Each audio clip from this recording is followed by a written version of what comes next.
कृत्रिम बुद्धिमत्ता म्हणजे एआय. एकीकडे एआयच्या आक्रमणांची भीती अनेकांची चिंता वाढवते, तर दुसरीकडे याचा जास्तीत जास्त वापर आणि संशोधनामुळे प्रगतीला हातभार लागतोय.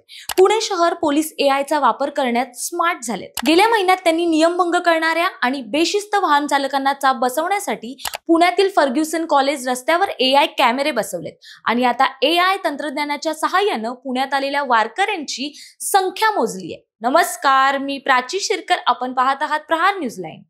संत तुकाराम महाराज आणि संत ज्ञानेश्वर महाराज यांच्या पालख्यांसोबत तब्बल 4,90,000 वारकरी पुण्यात दाखल झाले होते, असा अचूक आकडा समोर आल्याचं पुणे पोलिसांनी म्हटलंय.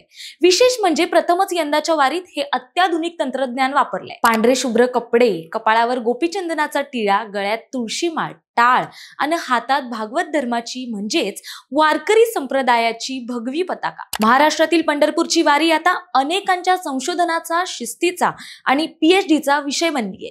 ही एक अभिमानाची गोष्ट आहे. म्हणूनच वारीला महाराष्ट्रातील एक प्रमुख सांस्कृतिक आणि आध्यात्मिक महत्व राहिलेलं आहे.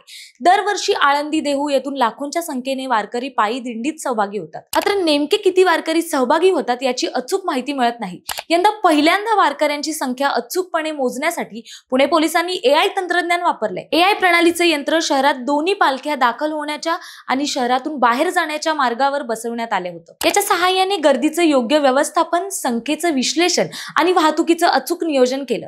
यासाठी पोलिसांनी विविध ठिकाणी कॅमेरे बसवले. विशिष्ट एआय सॉफ्टवेअरचा वापर करून वारकऱ्यांची संख्या मोजली. यंदा किती वारकऱ्यांचा सहभाग आढळला पाहूयात खालीलप्रमाणे. 20 जून 2025 रोजी म्हणजे शुक्रवारी संत तुकाराम महाराजांची पालखी पुण्यात पोहोचली. त्यांच्यासोबत 1,95,000 भाविक आणि सुमारे 600 वाहनं शहरात आली.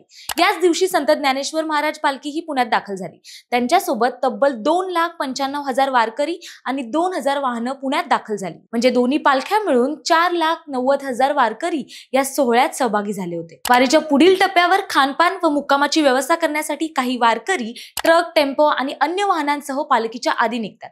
20 व 21 जून या 2 दिवसात एकत्रित 1.5 लाख भाविक पुण्याहून मार्गस्थ झाले.